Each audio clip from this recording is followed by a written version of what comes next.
Welcome to the AI Applied podcast. I'm your host, Jaden Schaefer. Each week, I cover breaking AI news, tools, and interview experts giving you actionable tips on applying AI into your career, job, workflows, and life.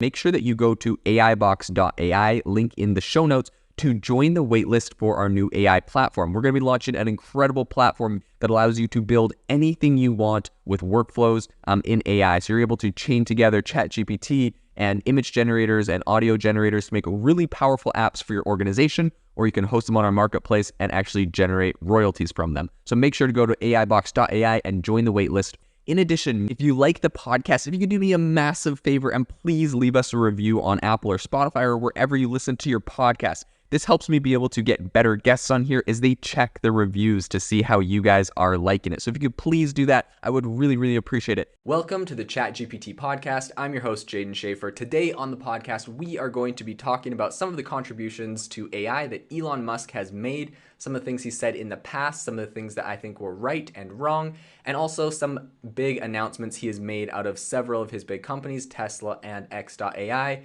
which is working kind of with Twitter, on what he's planning on doing with AI in the future. Today on the podcast, we're going to break that down. I think one of the biggest reasons why a lot of people in AI talk about Elon Musk kind of starts back to a lot of his pioneering days in AI altogether. We know that he was one of the early investors in OpenAI, which is obviously bringing about this entire AI craze right now. And so originally he actually invested or donated, because OpenAI was a nonprofit, about $100 million to OpenAI, and he went in along with the CEO of LinkedIn and a couple other prominent figures, including Peter Thiel, and they kind of put together this organization that was supposed to act as a counterweight to Google and DeepMind and Google's acquisition of DeepMind, and essentially Google's acquisition of a majority of all of the AI talent on the planet at the time. So apparently Elon was having a conversation with Sergey Brin, who was a co-founder of Google. He was crashing on his couch one day talking to him about AI, and Sergey really had this vision for Google to become this like ultimate AI mastermind, really big on the idea of AGI, artificial general intelligence, and just getting AI as big and powerful as possible. Elon was talking about some of his concerns around AI and where you might want to have trust and safety and regulations around AI. And in that whole conversation, I guess, there came a point where Sergey Brin accused him of being speciest against AI, and Elon was kind of taken back by the fact of, being called speciest. And he says apparently there's other people, so there's receipts that actually was said. So he goes to his good friends or investors, acquaintances, I don't know if they're his friends. Anyways, they put together this group, OpenAI, which was supposed to kind of act as a counterweight to this massive AI dominance that Google was developing. They got Sam Altman, who was previously someone that ran Y Combinator in the Silicon Valley. And also Sam Altman had run a couple other successful companies in the past, been the CEO. And so they had him come together. They all invested quite a big sum of money. Elon put in $100 million himself at the beginning, and they started this company. So I think this is really relevant and important because Elon has been a very big proponent of AI and AI safety long before this was such a big thing in the news every day and a tool that everyone is using. Apparently back in the Obama administration, he went and talked to Obama and senators on both sides of the aisle and asked them to make regulations around AI, and something that was broadly laughed off at the time. So with that, he then began implementing AI into Tesla. Obviously, Tesla's original kind of mission was to become just an electric car company, and as that started to develop and unfold, he then started integrating self-driving in it, which is largely built on AI, neural networks. And it was, back then I remember seeing an article in 2019 that was, it said Tesla's deep learning at scale using billions of miles to train neural networks. It's like, it was, this really crazy, incredible technology back in, 2019, which doesn't seem that long ago. But Tesla was really getting into kind of this whole movement. And so at the time, it was kind of Tesla against Waymo. They didn't know who was going to be more successful. Waymo is, I believe, backed by Google. And so it's kind of interesting to kind of look at where the two companies are now. I live in Arizona, so Waymo has there's a lot of kind of lax self-driving car laws here in Arizona, I guess, or so I'm told. And so a lot of these self-driving, Uber, Waymo, a lot of these other companies have their cars. I see them around a lot, driving around my neighborhood and whatnot, and in all these like self-driving cars. And because of this, Phoenix is actually the first place that Waymo has now. I'm looking at their website. They've launched, and you can actually call a Waymo car to come and pick you up. There's no one driving it. It's a self-driving taxi, and it will take you where you're going. Only in Phoenix at the moment. And I believe one of the reasons for this is because we have really consistent weather. There is, sort of rainy monsoon season every once in a while. But traditionally, Arizona has clear skies. It's pretty hot. The roads are got a grid system for most of the cities. It's pretty straightforward. And so I think it was a good place for that. All that being said, looking at Waymo today, they have launched in Phoenix. They say next is San Francisco if you want to get on their wait list. And after that, they might launch in LA. But that being said, they have a very small number, right? This was a company that was, touted as perhaps the Tesla killer. It was going to partner with all the car companies. Everyone was going to use it. No one was going to, Tesla's technology wasn't that impressive. And if you see a Waymo car today, I will also note it has massive sensors all over the car. It looks like a cyborg. And so people have debates over that, whether that's better. Tesla, on the other hand, was looking at it now. It looks like they have over 400,000 customers on their full self-driving, which is, obviously some people call it misleading. It's not full self-driving yet. It can drive on the road. It can get off the highway. It can do a handful of different things without a lot of human intervention, but it's definitely not full self-driving. That being said, it is the most advanced AI car driving technology today. And with over 400,000 people using it, that is pretty impressive for this AI. And that being said, one really interesting thing I would also bring up that Tesla is currently doing. So up until this point, they've been a really big proponent of neural nets and using that to help train their car. But that being said, when it comes to decision making and driving input, so that's like steering, accelerator, brakes, all that kind of stuff, it has to date, Tesla's essentially just relied on regular programming for those kind of decisions. But recently, they announced that Tesla will actually be using AI for that part and pretty much everything that it will be doing. And integrating, they said, this is actually a tweet from Elon, I believe, said, arguably V11.4 should be V12 as there are so many major improvements. V12 is reserved for when full self-driving is end-to-end AI from images to steering, brakes, and acceleration. So literally at some point, Tesla full self-driving will be 100% AI and neural network driven. Apparently, this is what they believe is the best way to achieve full self-driving in vehicles, and it will be the best technology. So, all of that to say, Elon Musk is really integrated in the AI space. He's going up against companies like Google and some of their technology in full self-driving in cars and that sort of artificial intelligence. And they're making some really big progress there, right? I mean, people can debate whether LiDAR or image, which is what Tesla's using, is the best AI car technology, but a lot of really big steps there. So I think another reason why Elon is kind of talked about a lot by different AI people is because he's really beyond just having companies that integrate AI and working with it. He's also very influential in the space. Like I said before, he talked to Obama and a lot of senators.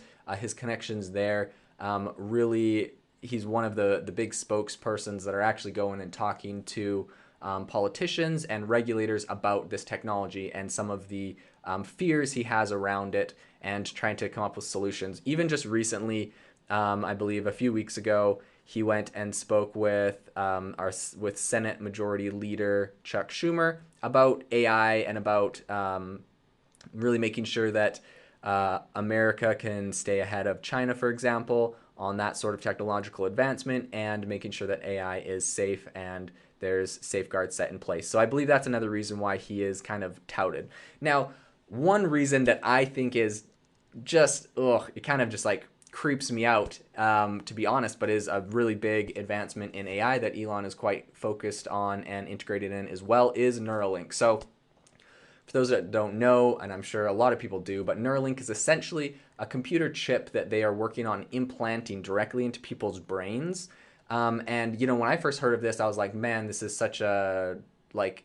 It seems like an impossible technology, right? Like, how does your brain connect to a computer? That would seem impossible, right? This is a silicone chip that runs on electricity, and your brain, well, I guess there are electrical brain waves, right? So then you can start to see the connections. But how essentially it works is that they run brain scans. They run a neural network to scan your brain, and they have worked out using a neural network a way for this chip to communicate with your brain based off of different brain waves and signals that your brain emits.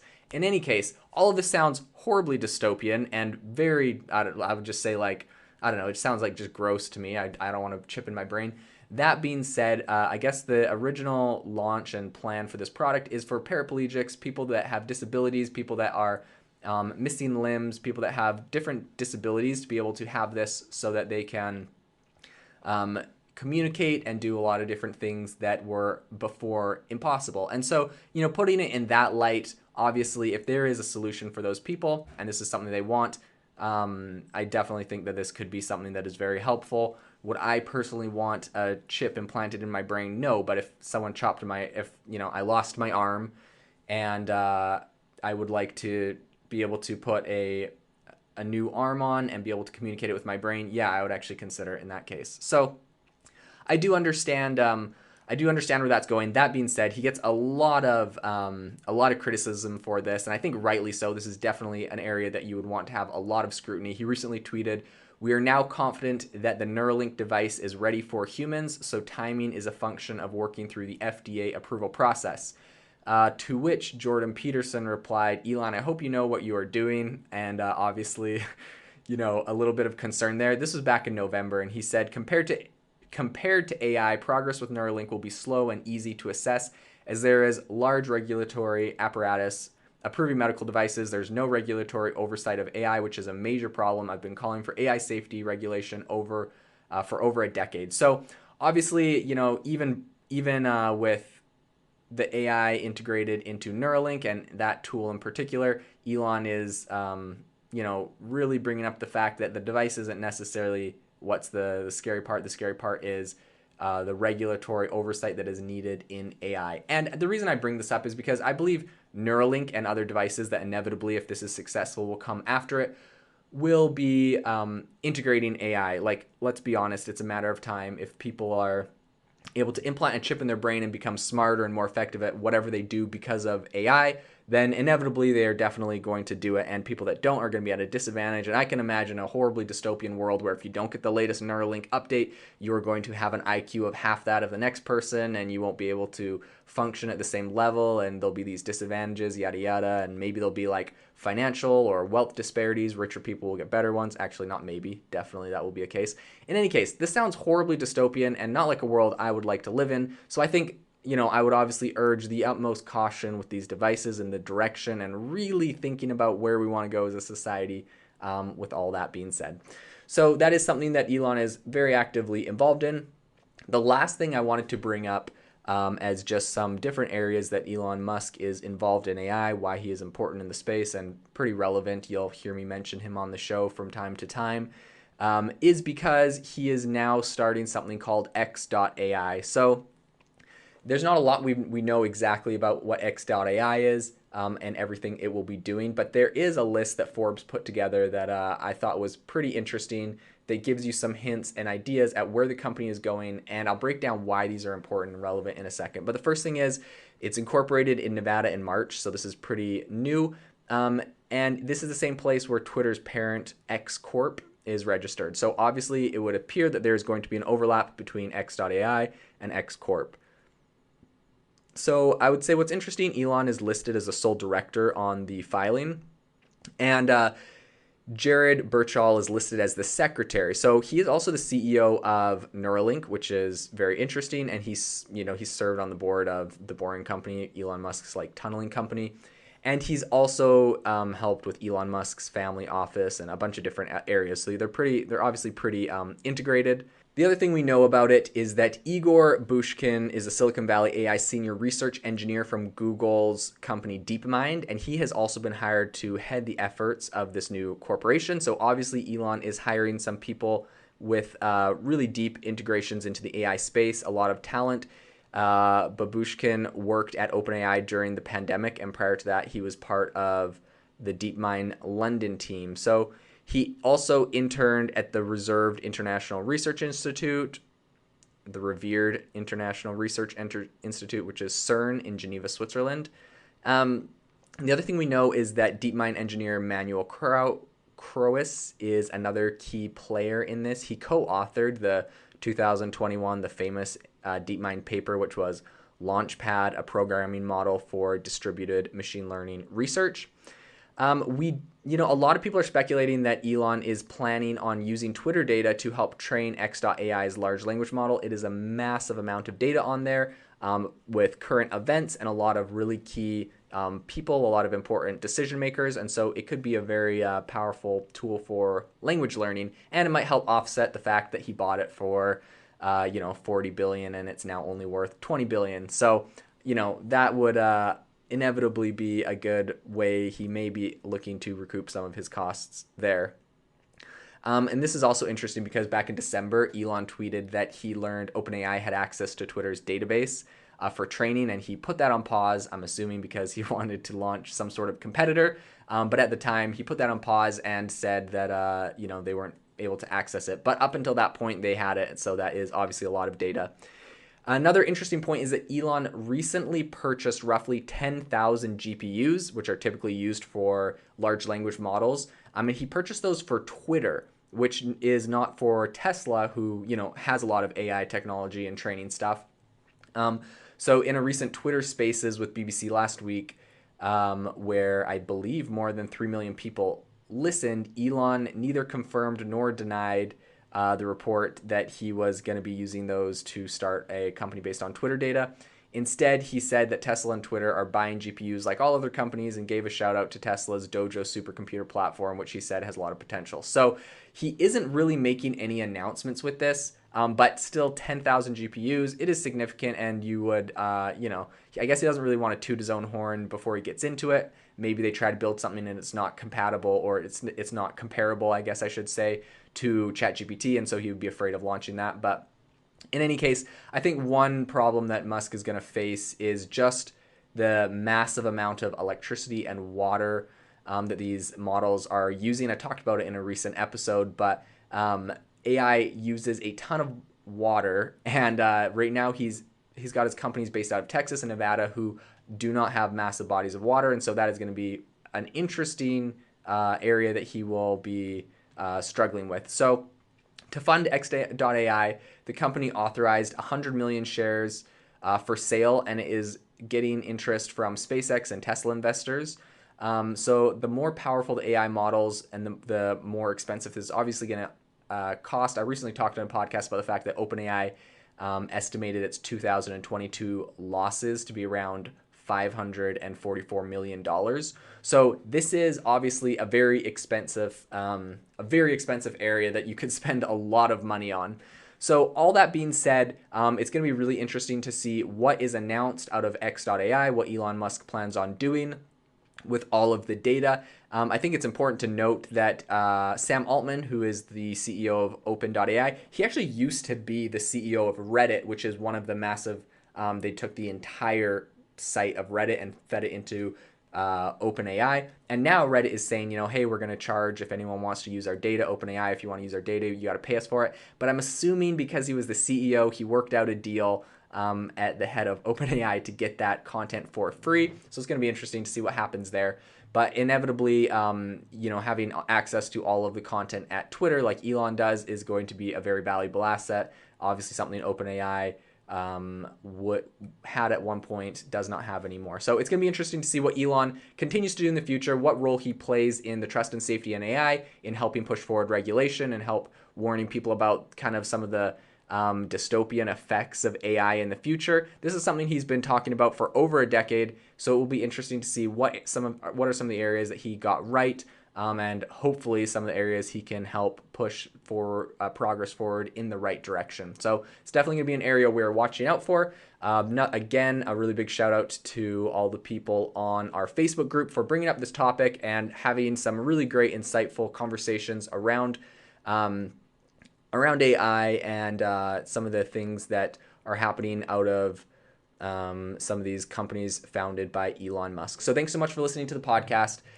Make sure to join our Facebook group, get the weekly newsletter. There's a link in the description, and I will see you on the next podcast. If you are looking for an innovative and creative community of people using ChatGPT, you need to join our ChatGPT creators community. I'll drop a link in the description to this podcast. We'd love to see you there, where we share tips and tricks of what is working in ChatGPT. It's a lot easier than a podcast, as you can see screenshots, you can share and comment on things that are currently working. So if this sounds interesting to you, check out the link in the comment. We'd love to have you in the community.